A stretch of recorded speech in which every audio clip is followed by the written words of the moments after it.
3 में वो सोचती है कि मैं टूल को लाकर डोर को छोटा सा ओपन करके ही दे दूंगी, लेकिन उसी टाइम मैंने उसके लिए पूरा गेट खोल दिया। और जैसे ही बंदा अपने टूल को कलेक्ट करके वहां बैठा और वहां से 1 इंच भी नहीं हिला और मुझे घूरने लग गया। तभी मेरे पैर कांप रहे थे डर से।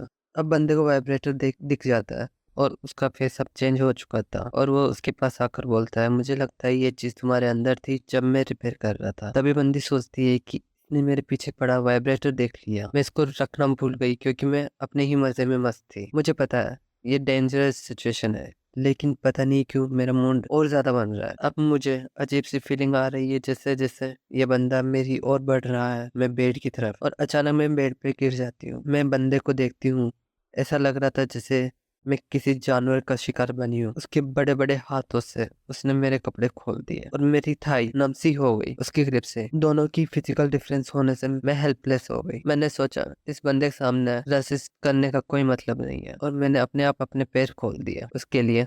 यहाँ तक कि मुझे शर्म भी आई, मैंने अपनी मर्जी से पैर खोल दिया। लेकिन उसी टाइम जैसे उसने मुझे टच किया, अंदर से बहुत ऑड फील हुआ। तब तक बंदा अपनी रोड निकाल देता है और उसको देखकर वो सोचती ये अंदर कैसे जाएगा, ये मेरा वाइब्रेटर से बहुत ही बड़ा है। तक बंदा उसके दरवाजे पर रख देता है और तभी बंदी बोलती है ये बहुत बड़ा है, अंदर नहीं आएगा। और बंदा रोड रब करने लगता है उसके दरवाजे पर और बोलता है मुझे लगा कि और खुल जाएगा, लेकिन ये आराम से अंदर नहीं जाएगा। और सोचती है जब तक मैं कुछ रिएक्ट करती वो पूरी फोर्स से अपनी रोड को अंदर डाल चुका था। और उस टाइम मेरा मोड स्क्रीम चिल्लाने में बदल गई, लेकिन अब वो मुझे अपने पूरे जोश में बजा रहा था और मैं चिल्ला रही थी। और मुझे कोई उस टाइम कोई फर्क नहीं पड़ रहा था कि मेरी आवाज मेरे पड़ोसी सुनेंगे। तभी बंदा दबाते हुए बोलता है तुम्हारा अभी से हो गया, मैंने अभी तक तो स्टार्ट भी नहीं किया। और उसको बजाते हुए बोलता है तुझे मेरी रोड कैसी लगी। अब बंदी बता रही होती है उस टाइम वो इतनी तेजी से बजा रहा है कि हमारी स्किन टच होने की आवाज भी ऐसी लग रही थी जैसे कोई